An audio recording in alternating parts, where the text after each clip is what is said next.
Éternel notre Père, nous voulons te rendre grâce, nous voulons te dire merci, Dieu des armées. Seigneur, je veux te soumettre ce moment, je prie que tu étendes ta main. Tu es celui-là qui a veillé sur nous tout au long de cette année. Nous voici au dernier mois de cette année 2022. Père de gloire, je prie que ce mois de décembre soit béni pour tout un chacun de nous et qu'à travers cet enseignement, à travers ces secrets bibliques et spirituels révélés en ce jour, tu fasses du bien à chacun et que tu nous aides à mieux préparer cette fin d'année. Béni sois-tu parce que tu nous accordes l'ouverture d'esprit nécessaire pour comprendre ta parole, mais surtout la force d'esprit nécessaire pour l'appliquer afin que la gloire te soit rendue. Au nom de Jésus que j'ai prié. Amen. Je vous salue tous dans le nom puissant de Jésus-Christ. Que la grâce et la faveur du Seigneur soient sur vous. Bienvenue à Côte de Vie. Nous bénissons le nom du Seigneur pour la vie de tout un chacun. Nous bénissons le nom du Seigneur pour la vie de nos différentes familles. Il a veillé sur nous durant 11 mois. Nous sommes au 12e et dernier mois de cette année 2022. Je prie que Dieu veille encore sur nous et que de même que nous avons entamé 2022 tous ensemble, nous puissions l'achever tous ensemble et que nous puissions rentrer et achever 2023 également tous ensemble. Alors aujourd'hui nous sommes là pour parler de secrets bibliques et spirituels à la lumière de la parole de Dieu. Aujourd'hui nous parlerons de fréquence 12. Mais nous ne pouvons le faire sans la parole de Dieu. C'est pour cela que nous irons dans la parole de Dieu dans le livre de Genèse. Genèse, le chapitre 1er, à partir du verset 14, afin d'introduire fréquence 12. Installez-vous et la parole viendra maintenant.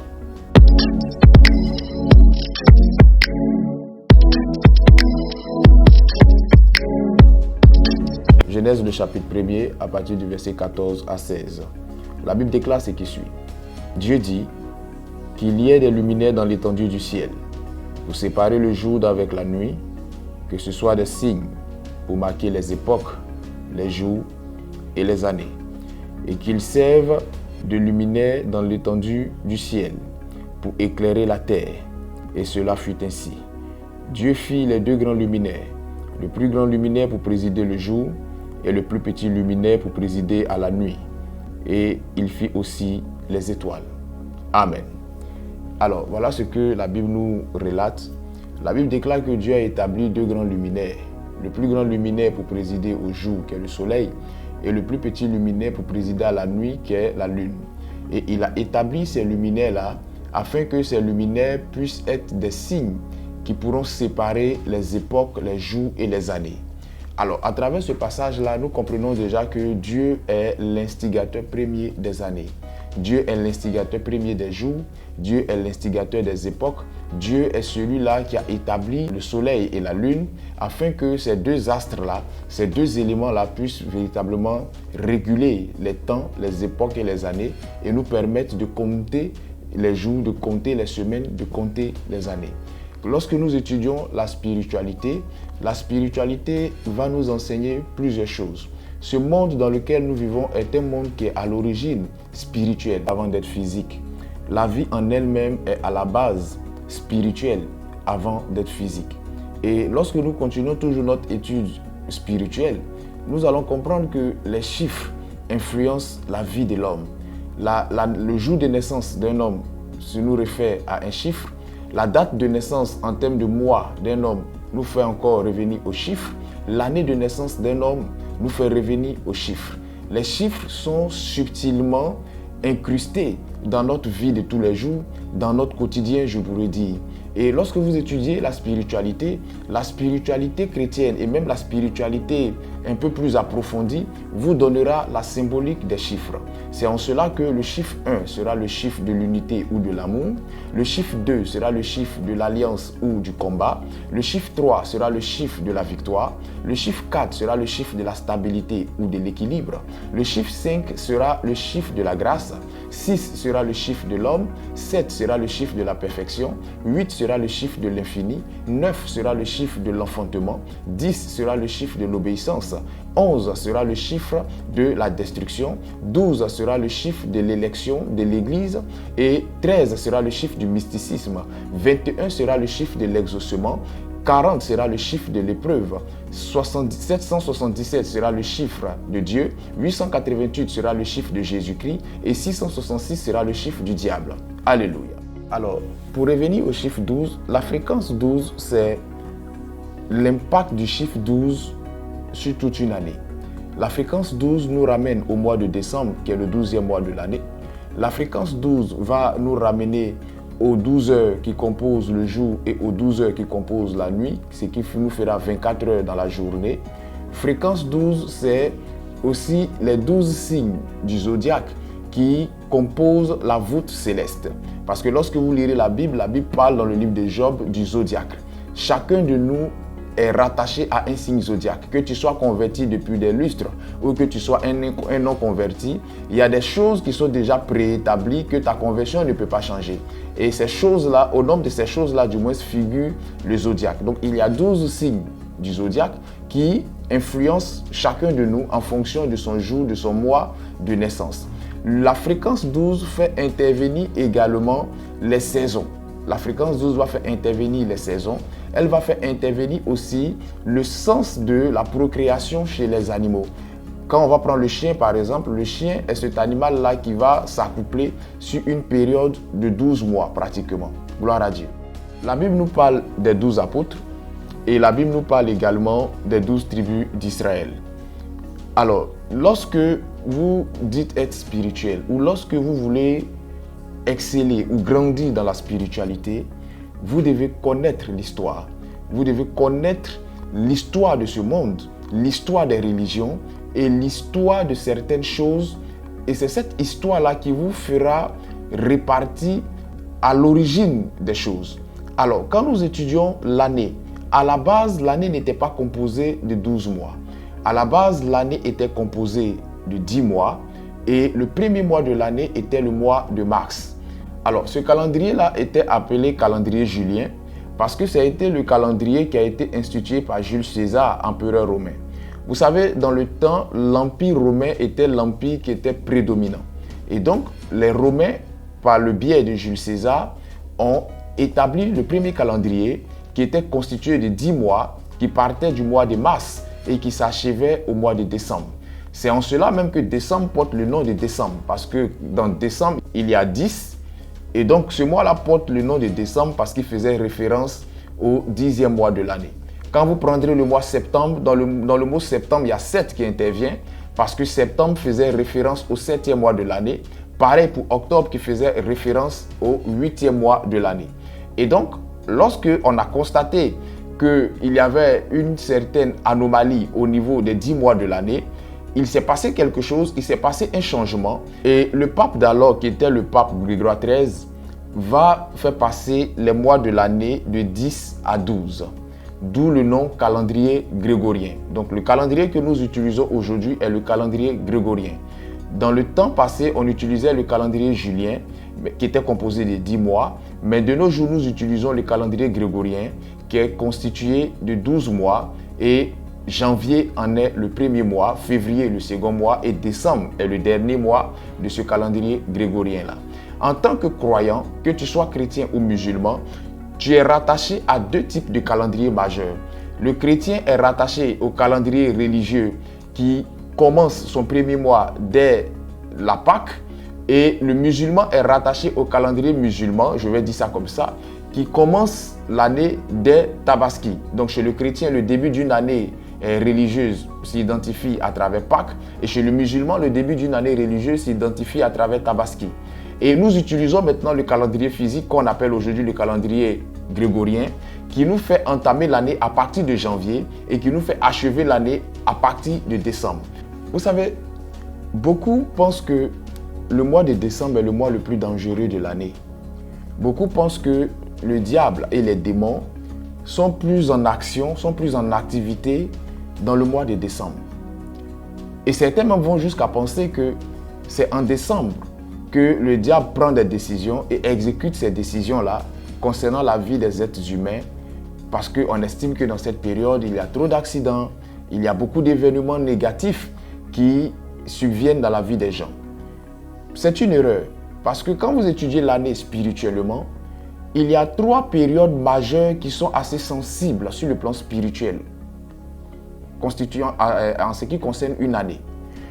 La période sensible pour une année, c'est d'abord le mois de janvier. Le mois de janvier est une période sensible parce que janvier est ce mois-là qui est influencé par Janus. Et Janus est cette divinité dont l'image fait référence à deux visages qui sont opposés. Donc janvier est ce mois-là qui a un regard dans le passé et qui a un regard dans le futur. C'est un mois qui spirituellement a une forte vibration. Le deuxième mois qui est assez sensible dans l'année, c'est généralement le mois de juin et juillet. Les mois de juin et juillet sont ces périodes-là où le monde spirituel mystique, le monde spirituel satanique prend les grandes décisions et fait les grandes programmations. Juin et juillet sont les périodes des programmations mystiques, des programmations diaboliques. Et donc c'est dans ce mois-là, ou c'est dans ces deux mois-là, qu'on programme des personnes.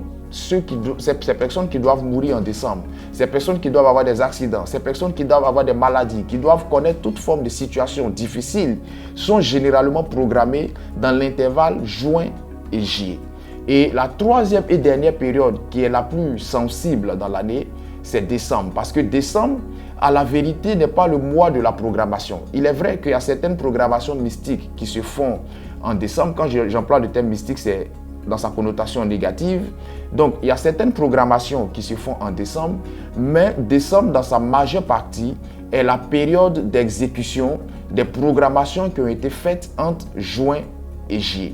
Gloire à Dieu.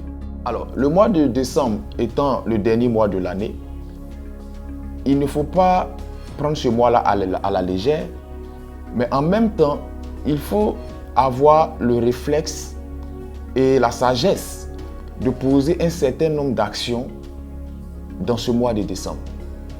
Lorsque vous lirez la Bible en Ecclésiaste 7, le verset 8, la Bible déclare que la fin de toute chose vaut mieux que son commencement. Et le mois de décembre, qui détermine la fin de l'année, est une période cruciale, est une période importante, est une période sensible, au cours de laquelle vous devez avoir certaines attitudes et certains réflexes spirituels qui vous permettront de bien aborder ce mois, de bien l'amorcer, mais aussi de bien l'achever. Et l'un des premiers réflexes qu'il faut avoir en décembre, c'est le réflexe des bains. C'est le réflexe des bains spirituels. On va lire un passage, 1 Corinthiens en son chapitre 15, le verset 39 à 41. Nous allons lire ce passage-là. 1 Corinthiens 15, 39 à 41. La Bible déclare ce qui suit. Toute chair n'est pas la même chair, mais autre est la chair des hommes, autre est celle des quadrupèdes, autre est celle des oiseaux, autre est celle des poissons. Il y a aussi des corps célestes et des corps terrestres, mais autre est l'éclat des corps célestes et autre est celui des corps terrestres. Autre est l'éclat du soleil, autre est l'éclat de la lune et autre est l'éclat des étoiles. Même une étoile diffère en éclat d'une autre étoile. Amen. Alors, ce passage-là met en lumière plusieurs vérités spirituelles, mais je vais relever une vérité à travers ce passage. C'est que la Bible nous fait comprendre qu'il y a deux corps, le corps terrestre et le corps céleste. Vous savez, chaque année vient avec son lot d'événements positifs et négatifs. Chaque année vient avec son lot de stress. Chaque année vient avec son lot de peine et de joie. Vous savez, de même que vous avez le réflexe, après avoir passé une longue journée dehors, rentrant à la maison, vous avez le réflexe de directement filer sous la douche, le réflexe de prendre un bain afin de nettoyer le corps terrestre.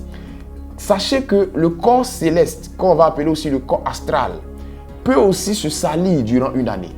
Parce que ce qui salit le corps terrestre n'est pas ce qui salit le corps astral. Le corps terrestre se salit par le flux de nos activités, par la sueur, par certaines choses, par la boue, par beaucoup de choses.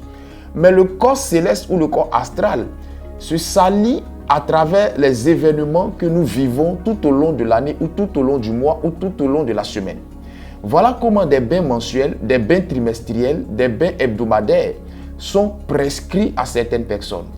Parce que dans le courant de l'année, vous vivez un stress. Dans le courant de l'année, vous encaissez des déceptions, vous encaissez de mauvaises nouvelles, vous encaissez même parfois des trahisons qui laissent à votre âme des taches, qui laissent à votre âme des traces. Pour certaines personnes, ce sont des blessures.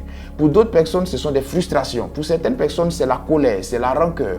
Et donc, quand vous allez faire le point de votre année, il y a eu un mois où vous avez connu des moments difficiles. Il y a eu un mois où vous avez connu des situations qui n'étaient pas très agréables. Il y a ceux-là qui connaissent une année parfaite, mais je dirais que les 12 mois de l'année ne sont pas toujours parfaits. Il y a forcément une période où un événement va venir quelque part un peu égratigner votre atmosphère, va venir quelque part froisser votre atmosphère. Et donc, toutes ces choses-là ternissent l'atmosphère du corps astral, du corps céleste. Toutes ces choses-là peuvent salir le corps astral, peuvent salir le corps céleste.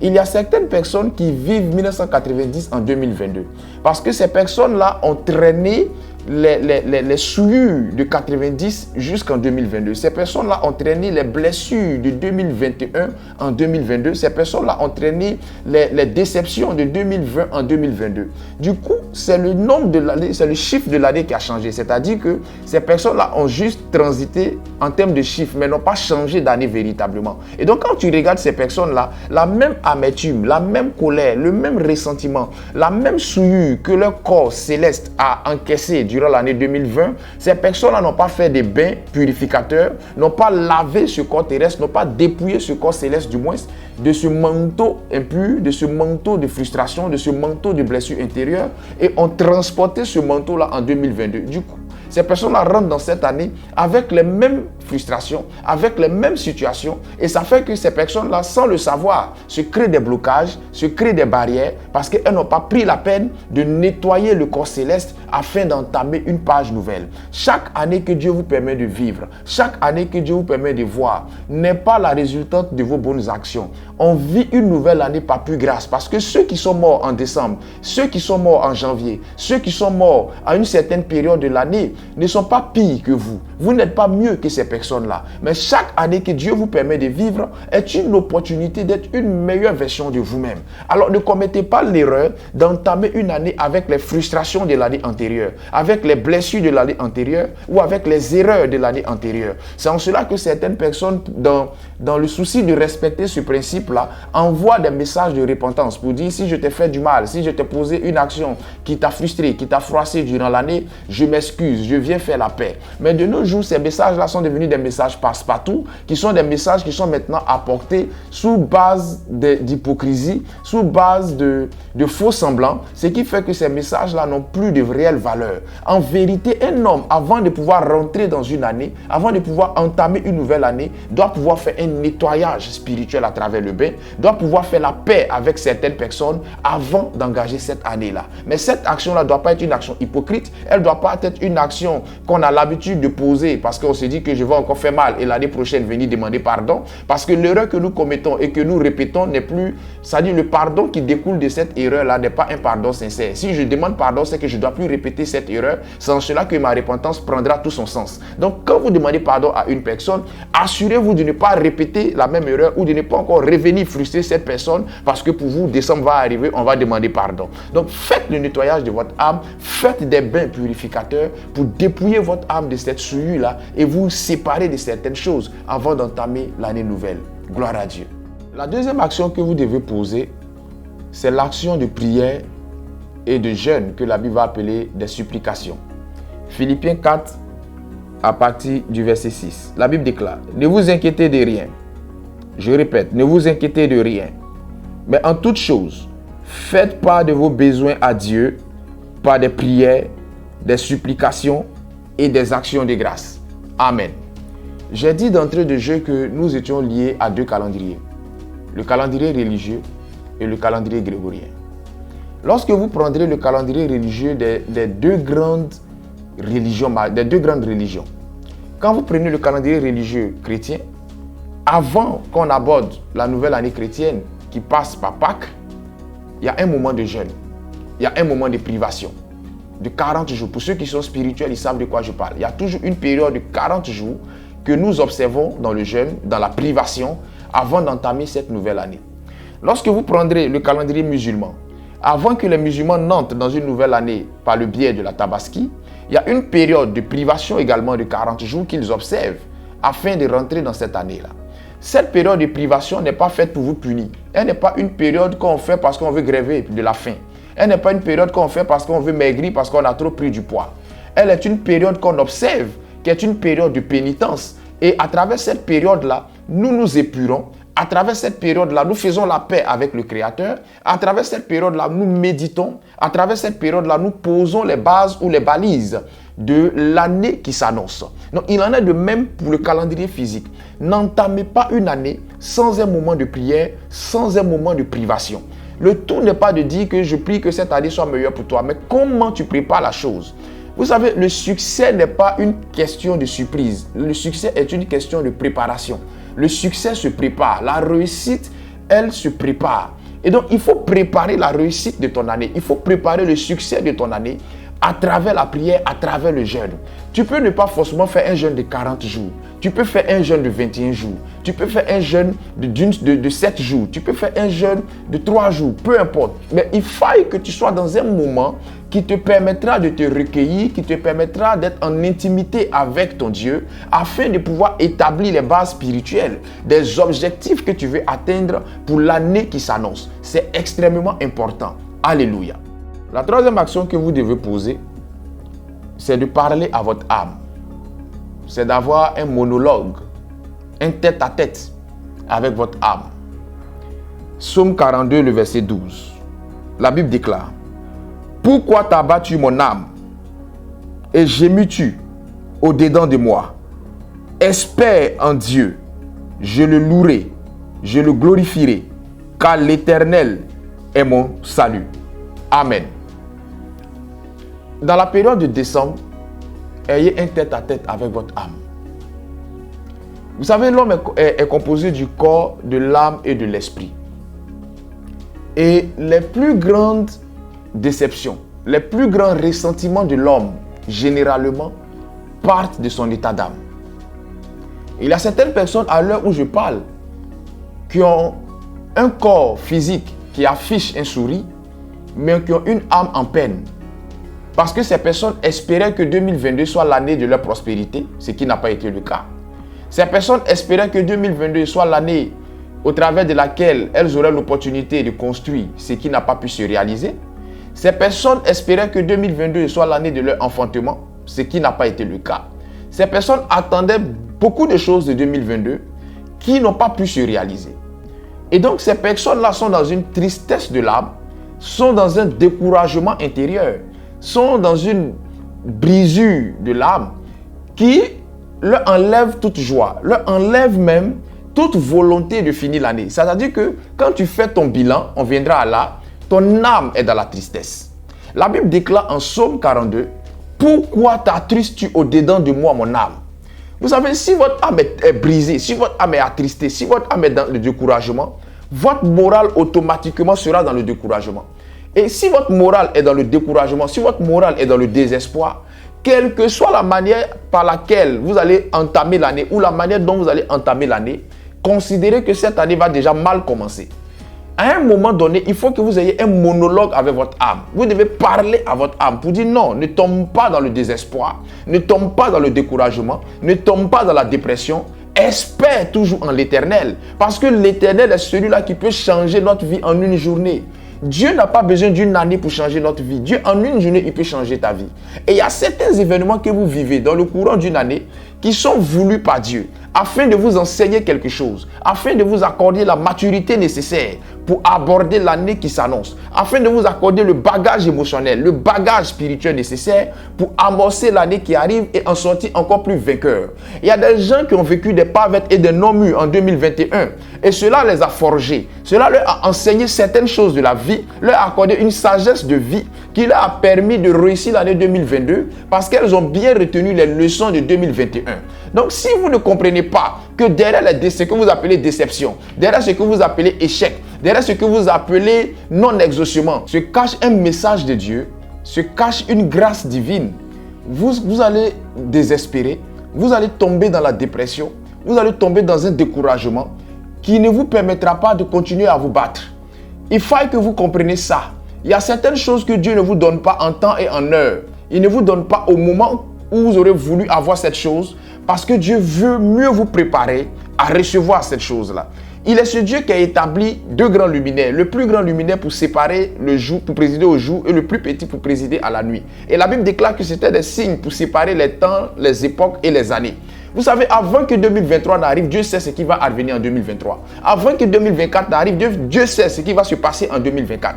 Toi, tu veux que Dieu t'exauce maintenant, mais Dieu sait que s'il t'exauce maintenant, demain sera peut-être problématique pour toi parce que tu n'as pas le bagage financier nécessaire pour gérer les exigences de cette bénédiction qu'il t'enverra. Tu n'as pas peut-être le bagage émotionnel nécessaire pour gérer les exigences de la bénédiction qu'il t'enverra. Tu n'as pas le bagage spirituel nécessaire pour gérer les exigences de la bénédiction qu'il t'enverra. Toute bénédiction ne vient pas qu'avec des avantages. Toute bénédiction vient aussi avec ses exigences que vous devez pouvoir assumer, que vous devez pouvoir gérer sur le plan spirituel, sur le plan émotionnel, sur le plan financier, sur le plan matériel et même sur le plan humain. Donc, il y a certaines situations par lesquelles Dieu vous fait passer, que vous appelez situation malheureuse, que vous appelez échec, que moi j'appelle succès reporté, par lesquelles Dieu vous fait passer afin de vous assagir, afin de vous accorder la maturité et afin de vous donner l'aptitude nécessaire pour pouvoir amorcer le virage pour rentrer dans votre bénédiction. Comprenez ces choses afin que votre âme ne sombre pas dans la dépression. Gloire à Dieu. Après avoir parlé à votre âme, ayez la sagesse, ayez l'honnêteté morale de faire un bilan objectif, sincère et franc de votre année. Et vous pourrez voir cela en Jean chapitre 17, ce que la Bible appelle la prière sacerdotale. Vous savez, Jésus-Christ, au soir de sa vie, a fait un bilan. Il dit, Père, voici ce que tu m'as confié. Aucun d'eux ne s'est égaré, à part le fils de la perdition. Jésus-Christ, avant de passer à la croix, a fait un bilan. Et le bilan de Jésus se trouve en Jean 17, à travers la prière sacerdotale. Vous devez avoir le courage de faire un bilan de votre année. Qu'est-ce qui n'a pas marché? Qu'est-ce qui a marché? Qu'est-ce qui a été? Qu'est-ce qui n'a pas été? Beaucoup de chrétiens sont dans la complaisance quand il s'agit de faire un bilan. Parce que pour nous, le bilan se résume à accuser le diable et les démons. Ou le bilan se résume à tout mettre sur le compte de la volonté de Dieu. Si cela n'est pas arrivé, c'est parce que le temps de Dieu n'est pas encore arrivé. On va encore attendre. Et on prend ce verset de Romains là, qu'on sort de son contexte pour dire que toute chose concourt au bien de ceux qui aiment Dieu. Il y a des choses qui ne sont pas arrivées dans ta vie en 2022 parce que tu n'as pas su avoir l'attitude qu'il fallait. Tu n'as pas su poser les actions qu'il fallait. Tu n'as pas su avoir le comportement qu'il fallait pour entrer dans ces choses-là. Il faut que tu aies le courage de te reconnaître ça. Et qu'il ne faut pas que tu sois toujours dans la fuite en avant qui t'amène à accuser le diable de tous tes maux, de tous tes échecs. C'est-à-dire que toi, tous tes échecs, tout le monde en est responsable. En premier lieu, le diable, sauf toi. Je dis toujours, dès l'instant où un échec se produit vis-à-vis d'une situation qui t'engage, même si tu n'es pas coupable, tu es responsable. Même si tu n'es pas coupable de ton échec qui a caractérisé l'année, tu es responsable de cet échec-là. La culpabilité et la responsabilité sont deux choses différentes. Tu peux ne pas être coupable, mais tu es responsable. Et en toute responsabilité, il faut que tu aies le courage de reconnaître que je n'ai pas suffisamment fait ça, je n'ai pas suffisamment fait ci, je n'ai pas suffisamment été comme ça. Voilà pourquoi le résultat est comme ça. Jésus-Christ a reconnu. Il dit, voici tout ce que tu m'as confié. Aucun ne s'est égaré, sauf le fils de la perdition. Il n'a pas, aussi Jésus qu'il était, il n'a pas dit que tout le monde a été sauvé. Il a reconnu que le fils de la perdition, qui est Judas, n'a pas pu être sauvé. On se comprend un peu? Donc, acceptez parfois de reconnaître vos échecs sans toutefois accuser les autres. Acceptez parfois de reconnaître que le bilan de l'année a été mauvais sans toutefois jeter la faute aux autres en vous remettant sincèrement en cause. Parce que le succès de l'année qui s'annonce en dépend. Si vous ne savez pas vous remettre en cause sincèrement, vous ne savez pas reconnaître vos failles, il n'y aura pas de changement.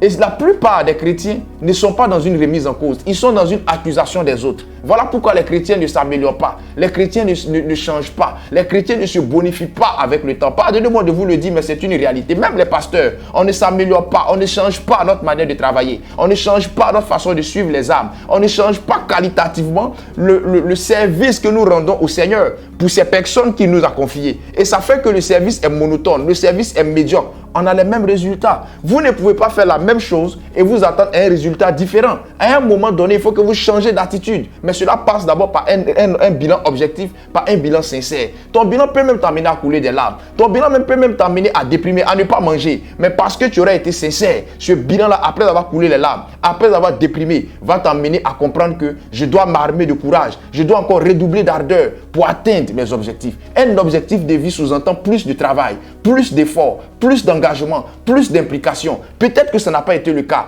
Aie le courage de reconnaître ça. Tout n'est pas imputable à des causes spirituelles. Il y a des choses qui sont imputables à des causes physiques. Il faut que tu reconnaisses ces choses-là afin que Dieu se manifeste mieux dans ta vie. Alléluia. Lorsque vous avez fait votre bilan objectif, il faut maintenant analyser, il faut décider et il faut planifier de façon éclairée votre stratégie qui vous permettra d'atteindre vos objectifs. Luc le chapitre 14, à partir du verset 28 à 32. La Bible déclare: Car lequel de vous, s'il veut bâtir une maison, ne prend la peine de s'asseoir, ou s'il veut bâtir une tour, ne prend la peine de s'asseoir d'abord pour calculer les dépenses et voir s'il a de quoi la terminer. De peur qu'après avoir posé les fondements, il ne puisse l'achever et que tous ceux qui le verront ne se mettent à le rayer ou à se moquer de lui, en disant: cet homme a commencé à bâtir et il n'a pas pu achever. Ou quel roi, s'il va en guerre contre un autre roi, ne s'assoit d'abord pour examiner s'il peut avec 10 000 hommes marcher à la rencontre de celui qui vient l'attaquer avec 20 000 hommes. S'il ne peut pas, tandis que ce autre roi est encore loin, il envoie une ambassade pour lui demander la paix. Amen. Voilà ce que la Bible dit. La Bible elle-même nous enseigne la stratégie. La Bible elle-même nous enseigne la planification. La Bible elle-même nous enseigne l'analyse. Le tout n'est pas de dire, moi mon objectif c'est de me marier. Moi, mon objectif 2023, c'est de construire une grosse maison. Moi, mon objectif 2023, c'est d'avoir un véhicule. Moi, mon objectif 2023, c'est d'avoir plusieurs chaînes de magasins ou plusieurs chaînes de sociétés qui vont tourner à mon nom. Le tout n'est pas de s'asseoir, dire ça, manger, dormir et puis bailler, dire Amen, ça va arriver. Non, non, non. Le tout n'est pas de taguer 1000 fois Amen sur une publication et puis ça va arriver. Quand tu t'es fixé un objectif de vie pour l'année 2023, quelle est la stratégie éclairée que tu mets sur pied? Il dit, quel est le roi qui va en guerre? Et ce roi, avant d'aller en guerre, ne s'assoit pour calculer si les 10 000 hommes qu'il veut prendre pour aller en guerre peuvent aller combattre contre les 20 000 hommes qui viennent contre lui. Et quel est cet homme, avant de bâtir une maison ou une tour, ne s'assoit pour voir est-ce que je peux commencer et terminer cette maison ou cette tour-là. La Bible déclare que s'il ne finit pas cet homme-là, les gens vont se moquer de lui. Et il y a beaucoup parmi vous qui se fixent des objectifs, qui se fixent des points à atteindre et qui n'atteignent pas ces points-là. Parce qu'on ne met pas une stratégie claire sur pied. On ne met pas une attitude claire sur pied qui nous permettra d'atteindre nos objectifs. On le met seulement sur papier, on le confesse, on dit que Dieu va faire. Mon frère, au-delà de Dieu va faire, qu'est-ce que toi-même tu fais? Le miracle, c'est 50% ta part, 50% la part de Dieu. Dieu fait la moitié du chemin, tu fais la moitié du chemin, c'est ça qui est le miracle. Mais toi, tu dis à Dieu, je veux une chaîne de magasins pour 2023. Je veux un véhicule pour 2023. Je veux une société pour 2023. Je veux que mon entreprise prospère du moins pour 2023. Et tu te pousses, tu te tournes les pouces. Tu ne fais que manger, dormir, tu ne fais que zapper la télévision matin, midi, soir. Mais tu vas atteindre cet objectif-là comment? Ayez le réflexe d'établir une stratégie. Cette stratégie-là peut même vous amener à vous séparer de certaines personnes. Cette stratégie peut vous amener à prendre des décisions qui feront mal à votre âme, mais qui vont rassurer votre cœur. Cette stratégie peut même vous amener parfois à serrer les boulons financiers pour dire, bon, désormais, je ne vais plus trop dépenser parce que je dois atteindre tel objectif. Cette stratégie peut vous amener à ne pas trop vous habiller parce que vous avez besoin d'économiser pour pouvoir atteindre cet objectif-là. Tout objectif marche avec une stratégie. Même le diable, pour vous atteindre là, il met une stratégie sur pied. Donc vous, si vous voulez atteindre vos objectifs, mettez une stratégie claire sur pied qui vous permettra d'atteindre ces objectifs-là. Gloire à Dieu. Alors, l'avant-dernier point que je veux toucher, au nombre des actions qu'il faut poser en décembre. Vous savez, décembre, c'est un mois de données. Décembre, c'est un mois de sémence. Tout le mois de décembre est caractérisé par le donner d'une certaine manière. On se comprend un peu. Et même les morts, les accidents, les maladies, c'est une manière pour le diable d'honorer aussi cette loi du donner. cette loi de la sémence que décembre nous exige. Et donc, en tant qu'enfant de Dieu, ne permettez pas que décembre finisse sans honorer vos parents. La Bible déclare en Éphésiens, honore ton père et ta mère. Il y a des bénédictions que le Seigneur va vous accorder qui ne sortiront pas de la bouche de vos pasteurs, mais ces bénédictions-là sortiront de la bouche de vos parents. Il y a une grâce que Dieu va vouloir vous accorder qui ne se déclenchera pas parce qu'un pasteur aura pris du moins sa bouteille d'huile d'onction et l'aura vidée sur votre tête. Il y a une grâce qui va se déclencher de la part du Seigneur dans votre vie parce que vos parents auront une l'âme réjouie à votre sujet. Et je parle des parents à tous égards. Je ne parle pas des parents qu'on a catalogués comme sorciers pour dire non, ne faites pas d'offrande à ces parents-là. Vous devez faire une offrande à vos parents sans exception parce que la Bible déclare honore ton père et ta mère. La Bible n'a pas dit entre parenthèses s'il est sorcier, il ne faut pas le faire. Si ton père ou ta mère a été accusé de sorcellerie ou a été reconnu sorcier, avant de lui faire cette offrande-là, viens me voir, on va prier, tu vas lui faire l'offrande. Mais il faut pouvoir honorer tes parents avant que l'année ne finisse et exiger de tes parents ou demander du moins à tes parents de te bénir avant que l'année ne finisse. Je l'ai dit au cours d'un direct ici, il y a deux types de bénédictions majeures. Il y a la bénédiction qui vient des lèvres. Cette bénédiction-là, on la donne à tout le monde. Ça, c'est les soirs bénis qu'on se donne matin, midi, soir. Si ça rendait prospère, moi j'étais prospère parce que j'en reçois tous les jours. Et il y a la bénédiction qui vient de l'âme. La bénédiction qui vient de l'âme, elle se déclenche à partir d'une offrande qui touche l'âme. Elle se déclenche à partir d'une action qui touche l'âme. Vous connaissez vos parents, vous savez ce qui peut toucher leur cœur. Vous savez ce qui peut emmener ces parents-là à être réjouis au point d'en perdre les mots. Il faut que vous puissiez, si vous avez les moyens, déclencher cette bénédiction de l'âme-là afin que vos parents puissent libérer quelque chose sur votre vie. Jacob a reçu la bénédiction non pas de son pasteur. Jacob a reçu la bénédiction non pas de son bishop ou de son révérend. Jacob a reçu d'abord la bénédiction de son père Isaac. Isaac a mangé et son âme a béni. Il dit prépare que je mange et que mon âme te bénisse. Son âme a béni son fils Jacob.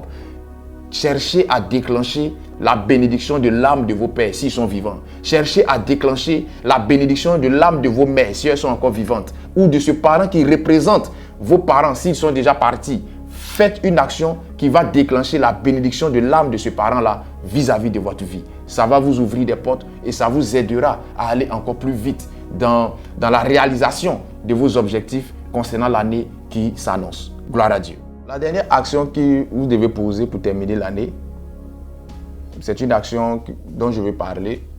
Je m'excuse si cela choquera la sensibilité de certaines personnes, mais vous savez, toute vérité ne vient pas toujours pour nous arracher un sourire.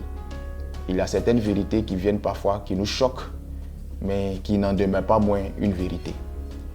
Alors, 1 Samuel 1, 21, la Bible déclare, son mari Elkana monta avec toute sa famille pour offrir à l'Éternel le sacrifice annuel et pour accomplir son vœu.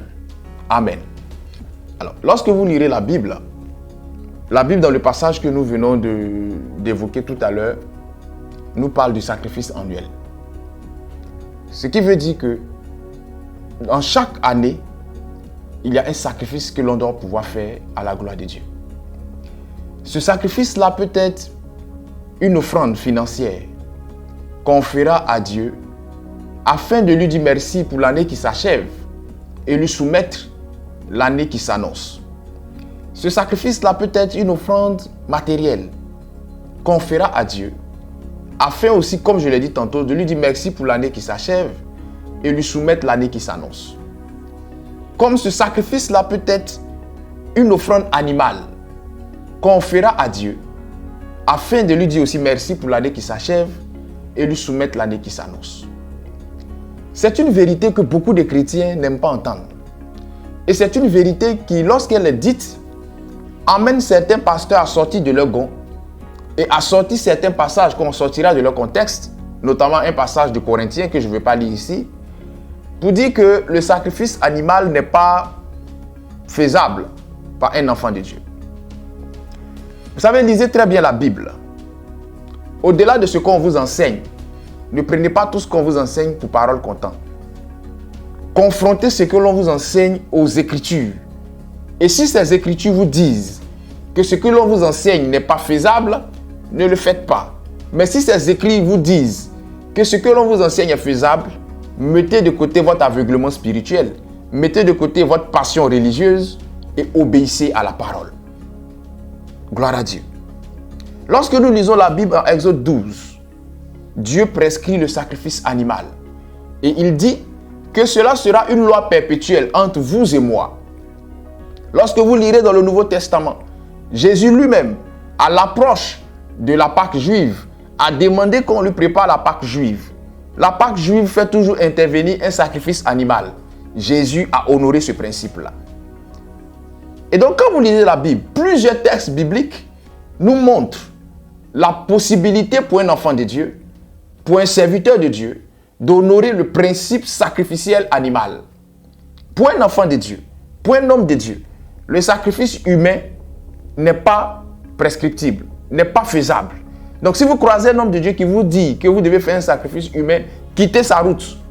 Parce que le sacrifice de Jésus-Christ à la croix nous exempte, nous annule le sacrifice humain.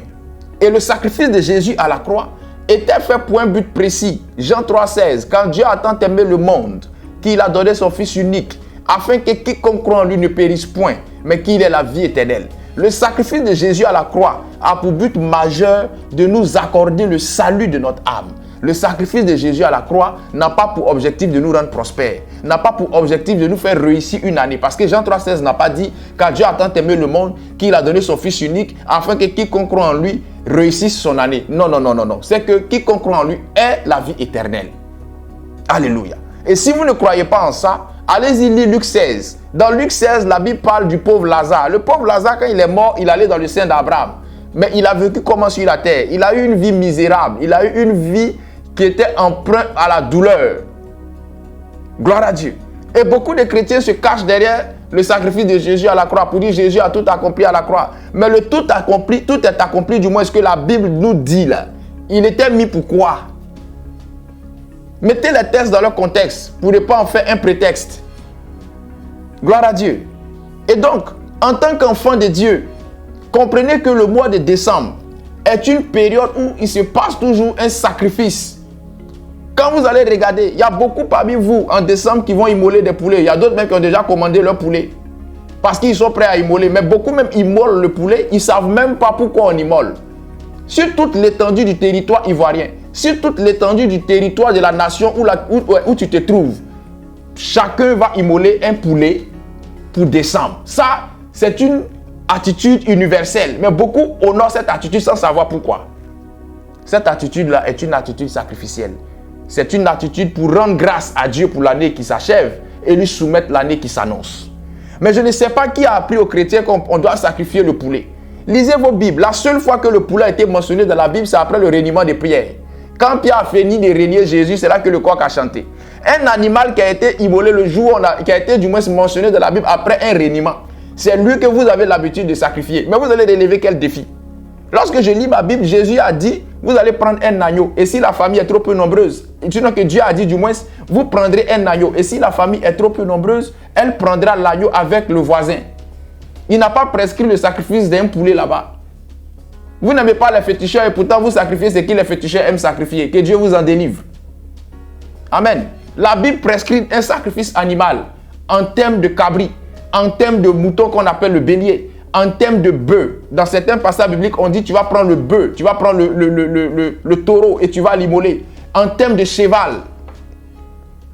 Si je prends un animal et que je l'immole à la gloire d'une entité démoniaque, c'est un sacrifice démoniaque dans lequel Dieu ne se reconnaît pas. Mais si je prends un animal et que je rends grâce à Dieu pour dire à Dieu, voici le sacrifice que je t'offre, pour te dire merci pour l'année qui s'achève et te soumettre mon année qui arrive, Dieu agrée ce sacrifice-là. Et ce sacrifice-là sera une libation forte en votre faveur.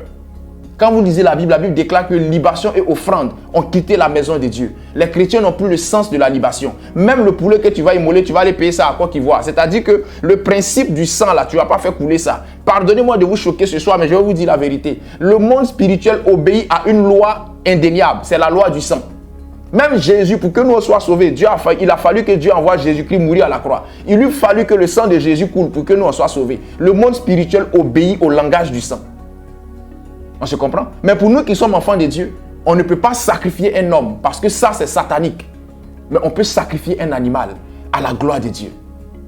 Voilà. Pardonnez-moi de vous choquer, moi je prêche la vérité. Ça peut vous amener à vous désabonner de ma page, mais je vous prêche la vérité. Et puis je peux vous donner plusieurs textes qui attestent ce que je suis en train de dire.